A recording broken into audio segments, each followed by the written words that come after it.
My parents kicked me out at 18 with nothing but a trash bag of clothes. 12 years later, at my brother's lavish wedding, they announced they were gifting him that same house. They thought I was powerless, but I brought a single document that would ruin their entire celebration. This is where the story truly begins, and you won't want to miss what happens. Make sure you're subscribed to see it through to the end. We're always curious. Where in the world are you all watching from today? Let us know in the comments. The migraines had been blinding for 3 days, the kind that start at the base of your skull and wrap around your eyes like a vice made of hot iron.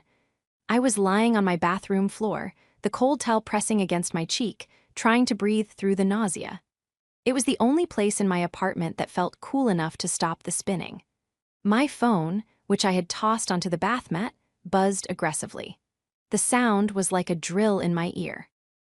I didn't want to answer it. I was a senior partner at a real estate law firm, and usually a buzzing phone meant a crisis with a closing or a panicked client. But when the screen lit up, the name didn't belong to a client. It was Grandma Beatrice. Grandma never called in the middle of a workday, unless someone was dead or dying. I sat up, the room tilting dangerously, and swiped the green icon. Grandma! My voice sounded like gravel, rough from dehydration and lack of use over the last 48 hours of sickness. Holly, she said. Her voice wasn't frail. Grandma Beatrice was 82, but she had the spirit of a general leading a charge. But today, she sounded shaking. Not with fear, but with a rage so palpable I could almost feel the heat of it through the receiver. Holly, tell me you knew. Tell me you just didn't want to worry me. I rubbed my temple, trying to focus. Knew what? Grandma, I'm sick. I haven't left my apartment since Tuesday. What's going on? The silence on the other end was heavy, filled with the static of a bad connection and the sound of her sharp intake of breath. The wedding, she said, the words clipped. Jard's wedding. It's this Saturday, Holly. I blinked, the migraine pulsing behind my left eye. Saturday? No, that can't be right. Mom told me they were pushing it to next spring because Jard couldn't decide on a venue. I haven't even received a save the date. There is no next spring, Grandma hissed. It is this Saturday, at the country club, and that is not even the worst of it. I felt a cold pit open in my stomach, overriding the nausea. My brother Jard was the golden child, the prince who could do no wrong. I was the scapegoat, the one they erased. But to hide a wedding, to lie about the date. What could be worse than my own parents lying to ensure I miss my brother's wedding? I asked, though I wasn't sure I wanted the answer. I was at the rehearsal lunch today, Grandma said, her voice trembling with indignation. Your mother, Sylvia, she stood up to make a toast. She was bragging, Holly. Loudly. She told everyone that as a wedding gift, she and your father are giving Jard the house. The world stopped spinning, replaced by a sudden sharp clarity. The house, I whispered. My house. The house you grew up in. The house they threw you out of so they could turn your bedroom into Jard's gaming lounge. They are handing him the keys during the reception speeches. I closed my eyes. That house. The Victorian on Elm Street. It was the only place I had ever felt safe until the day I turned 18 and found my bags on the porch. It was the symbol of everything they had taken from me and everything they had given him. They can't do that, I said, my voice barely audible. They are doing it, Grandma snapped. Unless you come here, I told them if you aren't there, I'm not coming. And if I don't come, I'm pulling the funding for the honeymoon. I gripped the phone tighter. My head was pounding, my body was weak, and my heart felt like it had been carved out with a dull spoon. They were erasing me completely. They were taking the physical structure of my childhood, the place where I had cried myself to sleep wondering why I wasn't good enough, and handing it to the boy who had tormented me every day of my life. I'll be there, I said, the sickness in my stomach turning into something hard and cold. Good, Grandma said, because I need you to see this. I need you to see what they have become. I hung up the phone and laid back down on the cold tile, staring at the ceiling. Tears leaked from the corners of my eyes, hot and stinging. It wasn't just the exclusion. It wasn't just the favoritism. It was the sheer, unadulterated cruelty of it.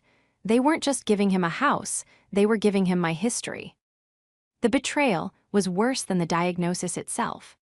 The next 24 hours were a blur of recovery and simmering fury. I forced myself to drink water, to eat toast, to shower the sickness off my skin. I needed to be sharp. I couldn't walk into that lion's den looking like a wounded animal. That was exactly what Sylvia would want. She thrived on my weakness. If I showed up pale and shaking, she would use it as proof that I was unstable. A narrative she had been spinning to the extended family for over a decade. My phone rang again the following afternoon. This time, the caller ID displayed Mother. I stared at it for a long moment. I was sitting at my dining table, surrounded by legal briefs for my upcoming cases, wearing a silk robe that cost more than the car I drove in college. I took a deep breath, composed my features as if she could see me, and answered. "Hello, Sylvia," I said. I hadn't called her Mom in years. "Holly," her voice was sugary, dripping with a fake sweetness that set my teeth on edge.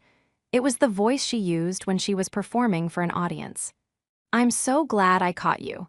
Grandma Beatrice mentioned she spoke to you." "She did," I replied, keeping my tone flat. "She mentioned the wedding is on Saturday. The one you told me was next spring." There was a pause, a slight hesitation where a normal person might feel shame. Sylvia just laughed, a tinkling, dismissive sound. "Oh, darling, you know how chaotic planning can be. We changed the date last minute to accommodate the venue, and honestly, with how busy you are with your little job, we didn't think you'd be able to make it. We didn't want to pressure you." My little job. I was a partner at one of the city's top firms. I made 3 times what my father made in his prime. But to Sylvia, unless I was a housewife married to a doctor, I was failing. "I can make it," I said. "Grandma said she wouldn't attend unless I was there." "Yes, well," Sylvia's tone sharpened, the sugar dissolving instantly. "She's being dramatic in her old age. But if you insist on coming, I suppose we can squeeze a chair in at the back. Table 19. It's near the kitchen, but it's the best we can do on such short notice." Table 19. The vendor table, probably, or the table for distant cousins everyone forgot. "That will be fine," I said. "And Holly," she added, her voice dropping to a harsh whisper. "Jard is very stressed. This is his big day. His fiancée, Courtney, comes from a very prominent family. Do not make this about you.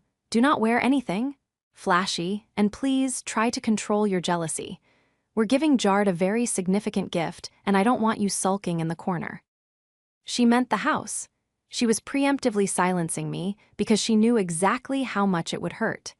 She wanted to make sure I sat there, swallowed the insult, and watched them hand over my inheritance to the golden boy. "I wouldn't dream of ruining Jard's day," I said, and I meant it. I wasn't going to ruin it. I was going to redefine it. "Good," she said dismissively. "Wear beige or gray, something that blends in." She hung up without saying goodbye. I sat there, listening to the disconnect tone, my hand trembling slightly. Not from sadness, but from adrenaline. I looked down at the paperwork spread out on my table. Among the client files and title searches, there was a manila envelope I had brought home from the office safe yesterday, right after Grandma called. I opened the envelope and slid out the thick, cream-colored document inside. It was embossed with the county seal. I ran my fingers over the text, the legal descriptions, the notary stamp dated just 7 days ago. Sylvia thought she was the queen of the chessboard. She thought she could move people around, discard pawns, and claim victory because she yelled the loudest. She thought that by keeping me off the guest list, she had kept me in the dark. But they had forgotten one crucial thing.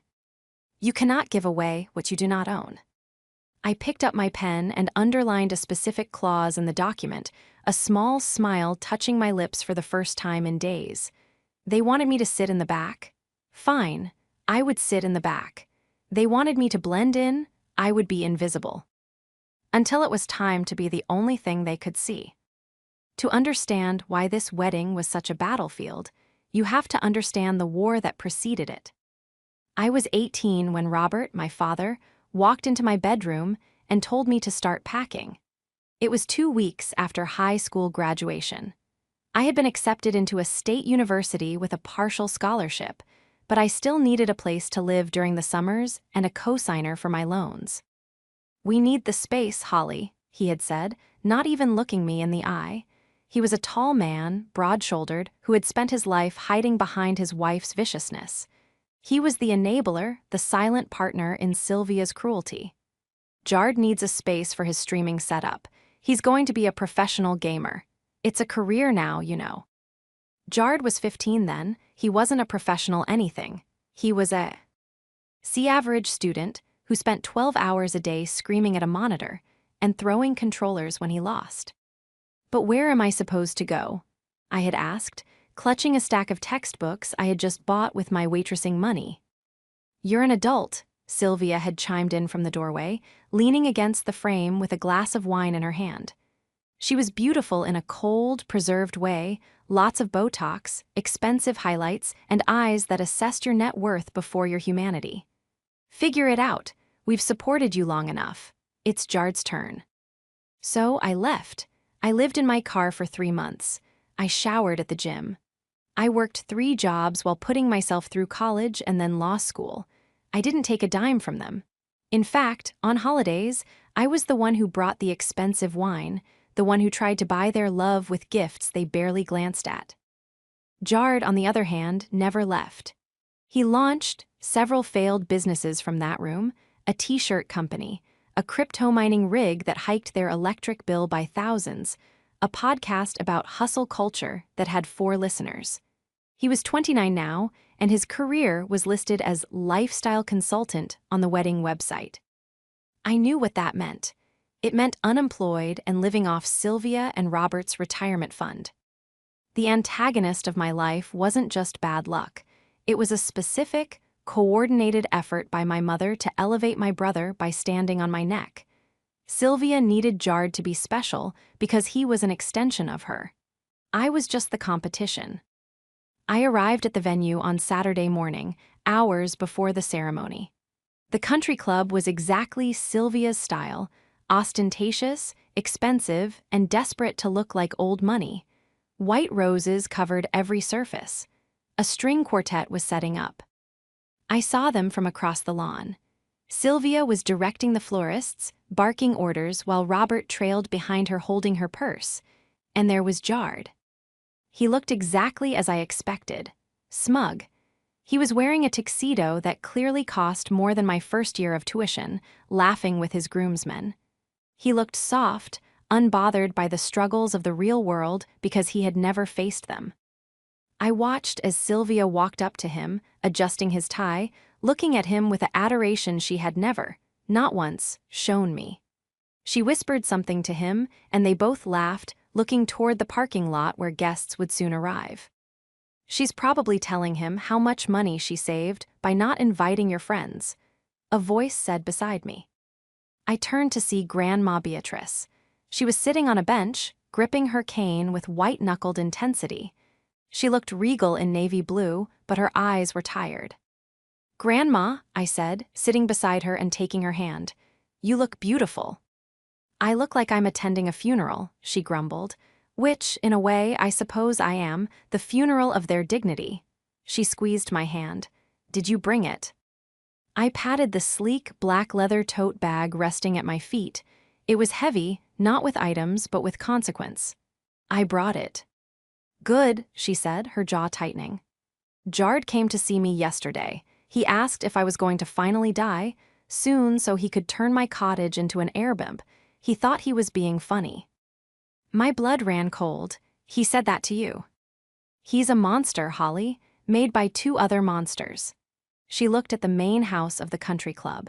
"They think the house on Elm Street is theirs to give. Robert put the title in his name years ago to manage the taxes for me, but he forgot that the trust explicitly states I retain the right of revocation. And they forgot that I specialize in property law," I added softly. "They think you're a secretary, Holly. They never listened when you talked about your work." Grandma looked at me, her eyes fierce. "Today, they will listen." We watched as Sylvia spotted us. Her smile dropped instantly. She said something to Robert and then marched toward us across the grass, her heels sinking into the soft turf. "Here she comes," I whispered. "Let her come," Grandma said. "The trap is already set." Sylvia stopped 3 feet away, looking me up and down. I was wearing a charcoal gray dress, tailored to perfection, understated just as she asked. But the way I sat, legs crossed, chin up, it clearly annoyed her. "You're early," Sylvia said, no greeting. "And Beatrice, please don't start with the sour face. This is a joyous occasion." "It's a circus, Sylvia," Grandma replied. Sylvia rolled her eyes.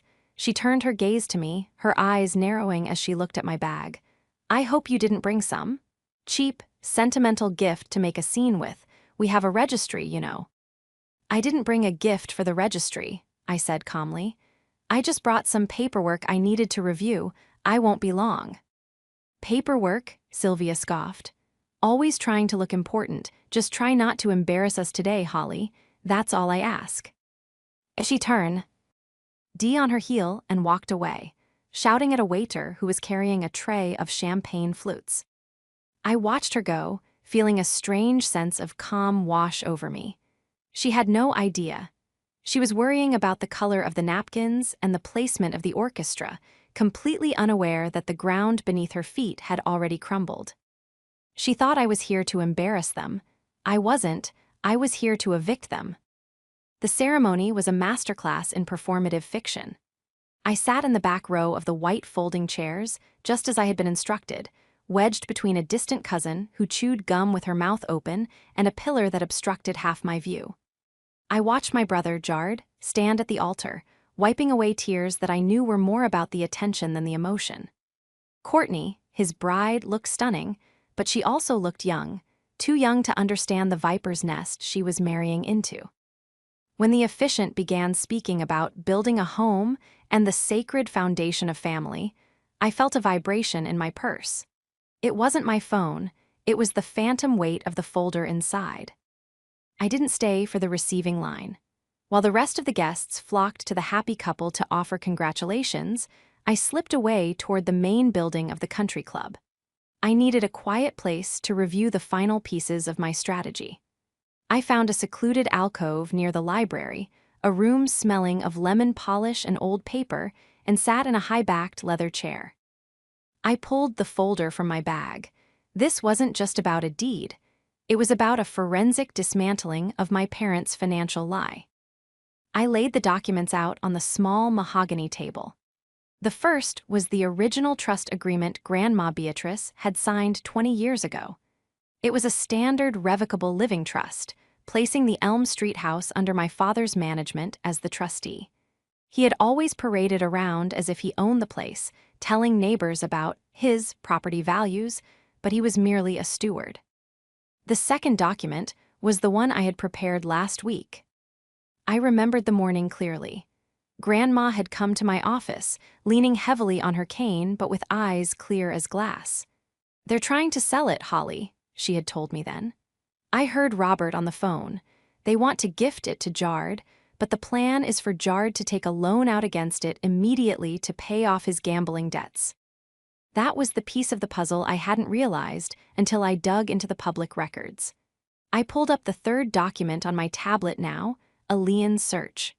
Jard wasn't just a lifestyle consultant, he was a gambler. He owed significant money to creditors. My parents weren't just giving him a house out of love, they were trying to use Grandma's asset to bail him out before he got his legs broken or his car repossessed. They were going to leverage the equity of the home I grew up in, the home Grandma built, to cover the tracks of their golden child's failures. But they had missed the revocation of trust clause. I looked at the timestamp on the digital filing I had executed 3 days ago, Thursday, 9:15 a.m., County Clerk's Office. Grandma had formally revoked the trust, stripping my father of his trustee status. Immediately after, she had executed a quitclaim deed, transferring the property at 42 Elm Street to a new owner, Holly V. Miller. I was the owner, I held the title. The house they were about to gift was legally mine. I took a sip of the sparkling water I had grabbed from the bar, the bubbles biting my tongue. I needed to be absolutely certain. I dialed my paralegal, Sarah, who was on standby despite it being a Saturday. "Holly," she answered on the first ring. "I'm looking at the registry right now." "Is it locked?" I asked, my voice steady, though my heart was hammering against my ribs. "It's locked, sealed, and delivered," Sarah confirmed. "The title transfer was recorded 48 hours ago. The electronic system is updated. If they try to file anything on Monday, it'll be rejected immediately. You are the sole owner of record." "And the liens." "I found 3 more judgments against Jard this morning," Sarah added, her voice dropping. "It's bad, Holly. He owes upwards of $80,000. If your parents had transferred that title to him, the creditors would have been on that house within a week. You didn't just save the house, you stopped a foreclosure. They were going to sacrifice Grandma's legacy to pay for his poker habit," I whispered, the realization settling over me like a heavy blanket. "Does Grandma know about the gambling?" "I didn't tell her the extent," Sarah said, "but she knows enough. She knows they are reckless." "Thank you, Sarah. You're a lifesaver." "Go get him, boss." I hung up and stared at the papers. This wasn't just revenge anymore. It was a rescue mission. My parents were willing to burn everything down to keep Jard warm. They were going to hand a $600,000 asset to a man who would lose it in a month. I organized the papers, the revocation, the deed, and the lien search. I clipped them together. This was my weapon. It was sharp, it was loaded, and it was time to walk into the line of fire. I stood up, smoothed the skirt of my dress, and checked my reflection in the dark window. The woman staring back wasn't the scared 18-year-old girl crying on the porch. She was a partner at Miller, Vance, and Associates. She was a shark, and she smelled blood in the water. The reception hall was a cavernous space draped in white chiffon and fairy lights. A swing band was playing a jazzy cover of a pop song, and the air smelled of roast beef and expensive perfume. I found table 19. As predicted, it was tucked behind a large decorative column, right next to the swinging doors of the kitchen. Every time a waiter burst out with a tray, a gust of garlic and steam hit me. I sat alone. The other seats at the table were empty, likely reserved for guests who had the good sense not to show up. I watched the head table. It was elevated on a platform like a throne room. Sylvia was holding court, laughing with her head thrown back, her hand resting possessively on Jard's shoulder. Robert was drinking scotch, looking red-faced and jovial. They looked like royalty. They looked untouchable. Then the music faded. The best man, one of Jard's gaming buddies who wore sunglasses indoors, mumbled through a speech about how Jard was a legend. Then it was time. Robert stood up and tapped a spoon against his glass. The room went silent. Sylvia stood next to him, beaming, clutching a microphone. "Thank you all for coming," Sylvia's voice boomed, amplified and echoing. "Today is about love, it's about family, and for Robert and me, it's about legacy." She paused for dramatic effect, looking out over the crowd. Her eyes scanned the room, skipping right over table 19.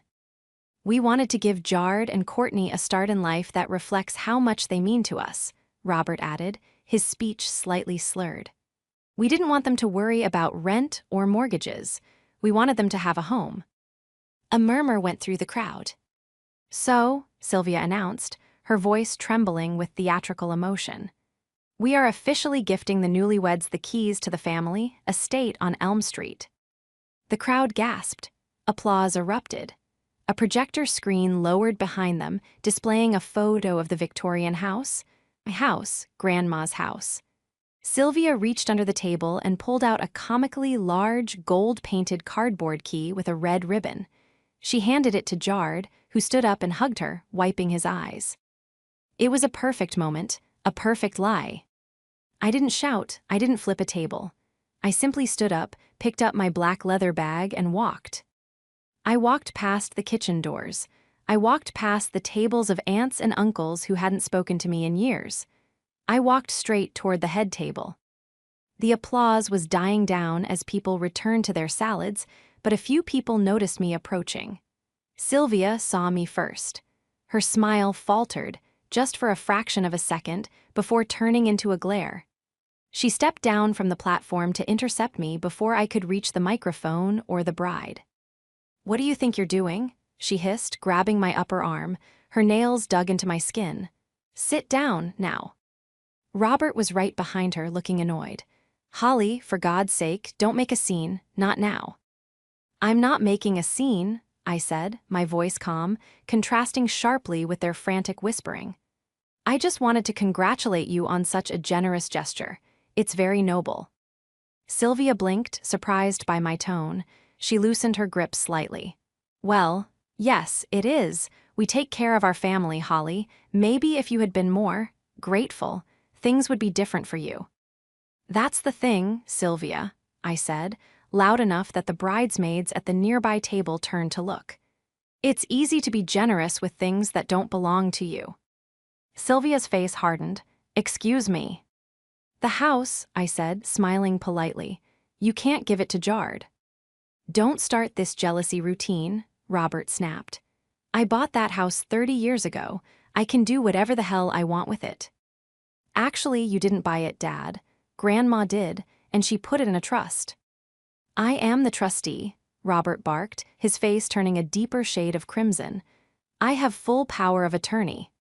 "Had," I corrected, past tense. Sylvia stepped in, positioning her body to block me from the view of the main room. "You are drunk," she spat. "You are jealous and bitter, and you are trying to ruin your brother's moment because you can't stand that he is happy and you are alone. Go back to your table or leave." "I'm not drunk, Mother, and I'm not jealous." I opened my bag and pulled out the folder. "I'm a lawyer, and I'm telling you that you just publicly committed fraud." Sylvia laughed, a sharp B. "Riddle sound. Fraud, don't be ridiculous. You think waving some papers around scares us? We know the law." "Do you?" I asked. "Because if you knew the law, you'd know that Grandma Beatrice revoked your trust on Thursday morning." The color drained from Robert's face instantly. Sylvia, however, doubled down. "She's lying, Robert," Sylvia said, her voice rising in pitch. "She's bluffing. Beatrice is senile. She doesn't even know what day it is. Holly forged whatever that is." "Is that what you're going with?" I asked, raising an eyebrow. "Forgy, in front of witnesses." "Get out," Sylvia seethed, pointing a shaking finger at the exit. "Get out before I have security drag you out." "I'll leave," I said, "but not before I give the groom his real wedding present." I looked past them. Jard was watching us, holding his giant cardboard key, looking confused. He started walking over, sensing the tension. "What's going on?" Jard asked, adjusting his expensive tie. "Holly, why are you harassing Mom?" "She's leaving," Sylvia said quickly, trying to steer Jard away. "She's not feeling well." "I'm feeling great, actually," I said, stepping around Sylvia. "I just wanted to let you know, Jard, you might want to return that giant key. It doesn't open anything." "What are you talking about?" Jard asked, his lip curling in that familiar sneer he had perfected in childhood. "You're just mad because you didn't get a cut, right? Always about the money with you." "It's not about the money, Jard. It's about the debt," I said, dropping the volume of my voice so only the family circle could hear. "The $80,000 in gambling debt you're trying to hide from your new wife." Jard froze. His eyes darted to Courtney, who was still sitting at the head table, oblivious, taking a selfie with her champagne. "You shut your mouth," Jard hissed, stepping into my personal space. He was taller than me, and he used to use that size to intimidate me when we were kids. He'd loom over me until I flinched. I didn't flinch today. "I ran a lien search, Jard," I said, holding his gaze. "I know about the creditors. I know about the final notices. And I know the plan was to take a home equity loan on the Elm Street house by Monday morning to pay them off." Sylvia gasped. She turned to Robert. "You said it was for his business startup." So even Sylvia didn't know the full extent. Robert had lied to her too. The toxicity in this family was like a nesting doll, layers upon layers of deception. It doesn't matter, Robert interjected, wiping sweat from his forehead. The house is ours. We dealt with the bank. The transfer is already in motion. The transfer will be rejected, I said calmly. I pulled the first document from the clip, the recorded deed. Because as of Thursday at 9:15 a.m., the property at 42 Elm Street belongs to me. I held the paper up. The official county seal was visible, the embossed stamp catching the light of the chandelier. Robert snatched the paper from my hand. His eyes scanned the lines frantically. His hands began to shake. This is impossible. Beatrice couldn't, she wouldn't. She did, I said. She was tired of watching you spend her legacy on Jard's mistakes. She transferred the title to me. I own the house, Dad, me, the daughter you kicked out. You manipulated her, Sylvia shrieked, her composure finally shattering. She grabbed Robert's arm. She tricked an old woman. This is elder abuse. We'll sue you. We'll have you disbarred. Grandma is of sound mind, I replied, my voice hard as steel. I have the affidavit from her doctor, signed the same day. I have the video recording of the signing. I have everything. There is not a single loophole you can crawl through.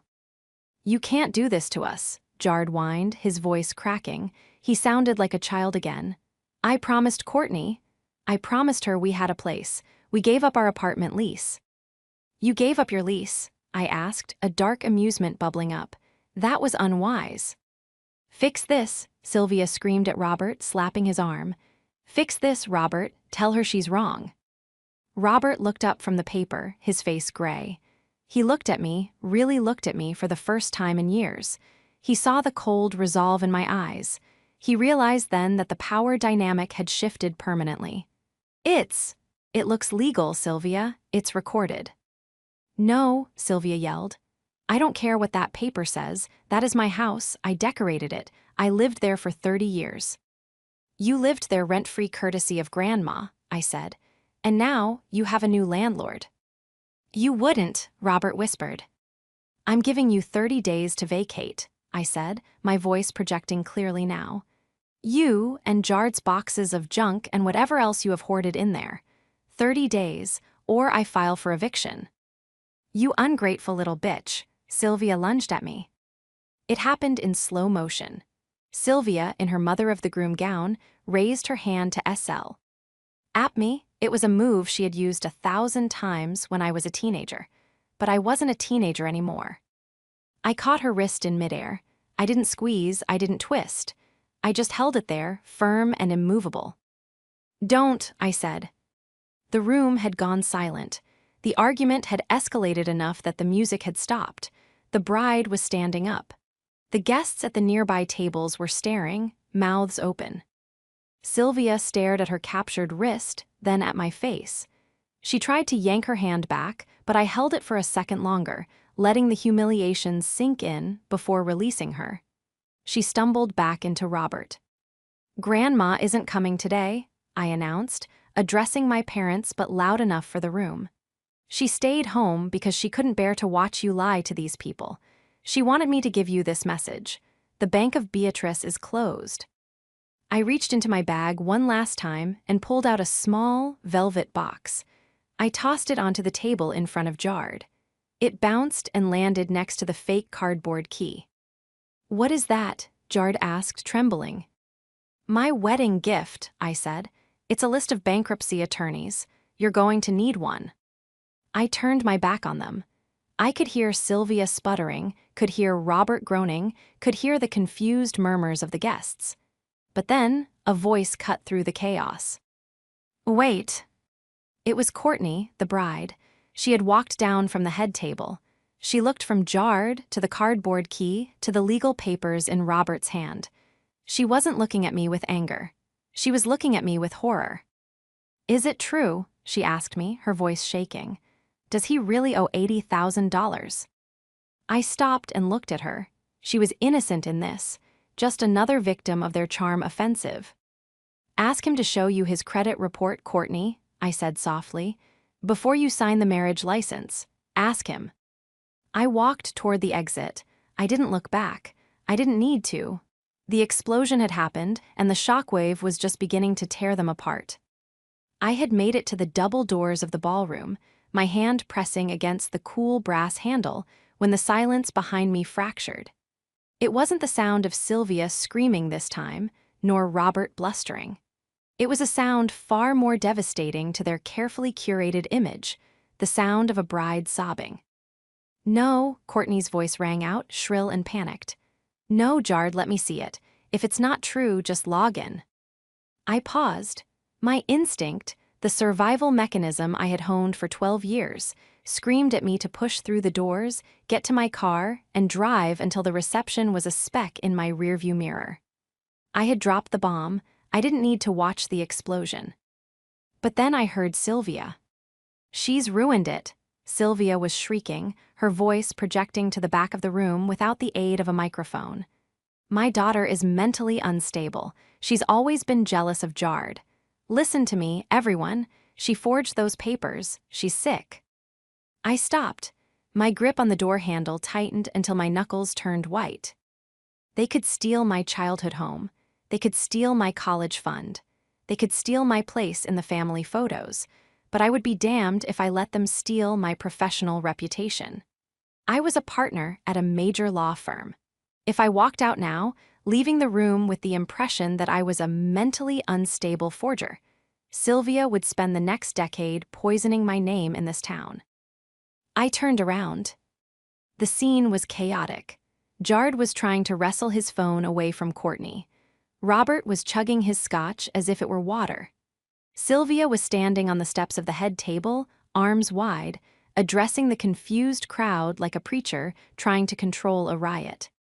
"Please," Sylvia yelled, forcing a manic smile. "Ignore her. Holly has had episodes. Since she was a teenager, we've tried to get her help. This is just another cry for attention. The house is ours. Jard's gift is real. DJ, play the music. Everyone dance." The DJ, a terrified-looking kid who couldn't have been older than 20, looked from Sylvia to the silent crowd. He didn't press play. I walked back into the room. I didn't run. I walked with the slow, deliberate cadence of a lawyer entering a courtroom for closing arguments. The clicking of my heels on the parquet floor seemed to echo in the silence. "That is a lie," I said. My voice wasn't shouting, but it carried. I projected from the diaphragm, a trick I learned in my first year of litigation. Sylvia froze, her eyes widening as she saw me returning. "Get her out of here," she screamed at the groomsmen. "Get her out." One of the groomsmen, a burly guy named Mike, who I vaguely remembered from Jard's high school days, took a hesitant step toward me. "Mike," I said, locking eyes with him, "touch me, and I will have you arrested for assault before the cake is cut. I am a licensed attorney in this state. Do you really want to catch a charge for Jer?" "D." Mike stopped dead in his tracks. He looked at Jard, then back at me, and took a step back, raising his hands in surrender. I continued walking until I was standing right in front of the head table again. I didn't look at my parents. I looked at the older couple sitting on the other side of the bridal party, Courtney's parents, Mr. and Mrs. Sterling. I recognized them from the society pages. He was a serious investment banker, the kind of man who didn't tolerate risk or fraud. "Mr. Sterling," I said, addressing him directly, "my mother is claiming I am mentally unstable and that I forged a government document. That is a serious accusation. Since your family is apparently merging their finances with my brother today, I think you deserve the truth." Mr. Sterling stood up. He was a small man, but he had a gravity to him that silenced the room. "I'm listening," he said, his voice dry and cold. "Daddy, don't listen to her," Courtney wailed, tears streaming down her face, mascara running in dark streaks. She was clutching Jard's phone, which was locked. "Jard won't unlock it. He won't show me his banking app." "It's private," Jard shouted, his face patchy and red. "A husband is allowed to have privacy. You're being crazy." "Privacy involves texts, Jard," I said calmly. "Not $80,000 of debt when you're about to sign a mortgage." I turned back to Mr. Sterling. "The house at 42 Elm Street is legally mine. Grandma Beatrice transferred it to prevent exactly what is happening now. My parents have no assets to give. They mortgaged their own home 3 times to pay for this wedding to impress you." A collective gasp went through the room. Sylvia looked like she was choking. "That is a lie," Robert roared, slamming his empty glass on the table.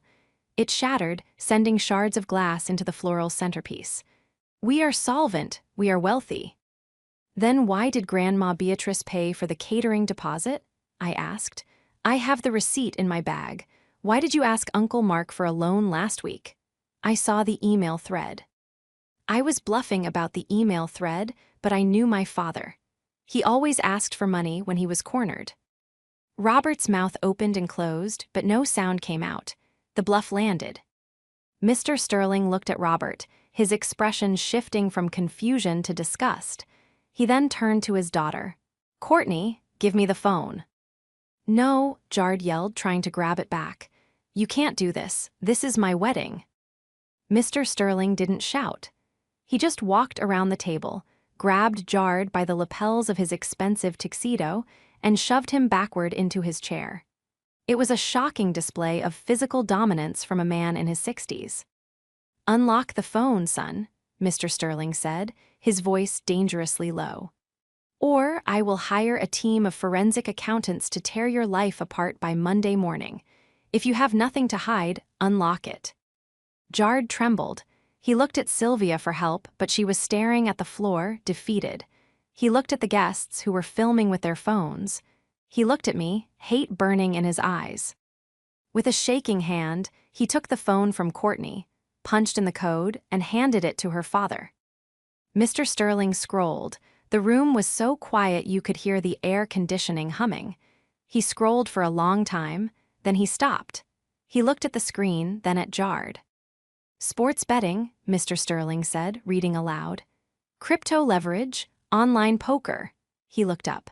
"You are negative $84,000 across 4 credit cards, and there is a pending application for a high-interest payday loan." Courtney let out a sound that was half sob, half scream. She ripped the veil from her head and threw it on the floor. "You told me you were an investor," she screamed at Jard. "You told me the house was paid for. You told me we were safe." "We were going to be," Jard pleaded, reaching for her hand. "Once Mom gave me the deed, I was going to fix it. I just needed a little time. It was an investment strategy." "It was fraud," Mr. Sterling barked. He turned to his wife. "Get the car, we're leaving." "Courtney, wait," Sylvia rushed forward, grabbing the bride's arm. "We can fix this, we can pay it off. Robert has a pension." "Get your hands off my daughter," Mrs. Sterling hissed, stepping in between them. "You people are vipers. You lied to us for a year. You let us pay for the honeymoon, the dress, the open bar, all while you were plotting to bankrupt her." We just wanted them to be happy," Sylvia stammered, tears finally falling, but they were tears of self-pity, not remorse. "You wanted a bailout," I corrected from the floor. Mrs. Sterling looked at me. She nodded, a sharp, respectful acknowledgement. "Thank you," she said. "You saved her life." "Courtney, please." Jard was on his knees now, crying, snot running down his face. "I love you, don't go." Courtney looked down at him. She looked at the man she had promised tea. O spent her life with 5 hours ago. Then she looked at the cardboard key, still sitting on the table. "I'm annulled," she said coldly. She turned and walked out, her parents flanking her like bodyguards. The room erupted. The spell was broken. Guests started standing up, grabbing their purses, whispering frantically. The illusion of the perfect family had been shattered into a million pieces, and I was standing in the center of the debris. Sylvia collapsed into her chair, burying her face in her hands. Robert poured himself another drink from a bottle he had grabbed from a passing waiter, ignoring the chaos. Jard stayed on his knees, sobbing into the tablecloth. I looked at them one last time. I felt no joy. I felt no triumph. I just felt a profound, exhausting relief. The weight of being the scapegoat, the carrier of their secrets, was finally gone. I turned to the guests, to the aunts and cousins who had ignored me all night. "Enjoy the cake," I said. "I hear it was very expensive." And then, finally, I walked out.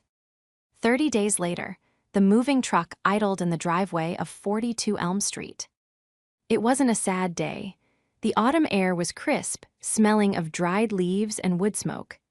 I stood on the sidewalk, holding a cup of coffee, watching the movers haul the last of the boxes out of the house. They weren't my boxes. Sylvia and Robert had tried to fight the eviction, of course. Robert had threatened to sue, claiming squatters' rights, which was laughable given that I was the title holder. Sylvia had tried emotional blackmail, sending me long, rambling text messages about how I was destroying the family and how God would punish me. I didn't block them. I just forwarded the messages to my attorney, who attached them to the eviction filing. In the end, they folded. They had no money for a legal battle. The wedding had drained their liquid savings, and with Mr. Sterling threatening to sue them for the costs of the reception, they were scrambling to liquidate assets just to stay afloat. I watched as Jared's gaming chair, a neon green monstrosity, was carried out. It was scuffed and torn. Jared wasn't there. He was living on a friend's couch in the next town over, dodging process servers. The annulment was finalized in record time, thanks to the fraud. Courtney had sent me a thank you card and a bottle of vintage wine last week. She was already dating someone else, a dermatologist. She was going to be fine. "Is that the last of it?" a voice asked behind me. I turned to see Grandma Beatrice. She looked younger than she had in years. The stress lines around her mouth had softened. She was wearing a bright yellow cardigan and leaning lightly on her cane. "That's the last of it," I confirmed. "The house is empty." "It's not empty," Grandma corrected, smiling. "It's clean. There's a difference." We walked up the path together. The porch needed painting, and the garden was overgrown with weeds, evidence of my parents' neglect over the last few years. But the structure was sound. The bones were good. I unlocked the front door with my key, the real key, not a cardboard prop. The house echoed as we stepped inside. The living room, stripped of Sylvia's gaudy, oversized furniture, looked massive. The sunlight streamed through the bay windows, illuminating the dust motes dancing in the air. "It smells like them," I murmured, wrinkling my nose. A faint scent of Robert's cigars and Sylvia's cloying perfume lingered. "We'll paint," Grandma said decisively, "and we'll open the windows. A good stiff breeze will clear that out in an hour." She walked to the center of the room and looked around. "I built this house with your grandfather in 1975, she said softly. "We wanted it to be a place of safety, a sanctuary. When I let Robert take over, I thought I was keeping it in the family. I didn't realize I was feeding a parasite." She turned to me, her eyes wet. "I am so sorry, Holly. I should have stepped in sooner. I should have stopped them when you were 18. "You're here now, Grandma," I said, putting my arm around her. "You saved me." "No, darling," she shook her head. "You saved yourself. You became the woman they could never be, honest, hardworking, strong." We walked through the house, room by room. We planned the renovations. We would turn the dining room into a library. We would tear up the old carpet. And my old bedroom, the one Jared had occupied for 12 years, we would gut it completely. I planned to turn it into a home office for my firm. I would practice law in the very room where I used to cry over my homework. "What about them?" I asked as we stood in the kitchen. "Do you know where they went?" "They rented a 2-bedroom apartment near the highway," Grandma said, her tone devoid of pity. "It's small, no dishwasher, no yard. Robert had to go back to work. He took a job as a consultant for a mid-tier firm." "Sylvia?" "Well, Sylvia is finding out that without a big house and a successful son to brag about, her friends aren't very interested in her phone calls." "It sounds lonely," I said. "It is," Grandma agreed, "but it is the life they built, brick by brick." We went out to the back porch and sat on the steps, just watching the leaves fall in the backyard. For the first time in my life, I didn't feel the need to prove anything. I didn't need to earn my spot. I didn't need to fight for resources. I had my career, I had my dignity. I had the person who truly loved me, and now I had my home back. My phone buzzed in my pocket. It was a text from Sylvia. I glanced at the preview. Holly, please, the apartment smells like smoke. Can we just come over for dinner? We can talk about this. I looked at the text. I thought about the 18-year-old girl with the trash bag of clothes, begging to stay, begging to be loved, and being told no. I tapped the screen, selected block contact, and slipped the phone back into my pocket. "Who was that?" Grandma asked. "Nobody," I smiled, leaning my head on her shoulder. "Just a wrong number." Grandma squeezed my hand. We sat there in the quiet, claiming the silence, claiming the peace, claiming the future. The house was finally, truly ours.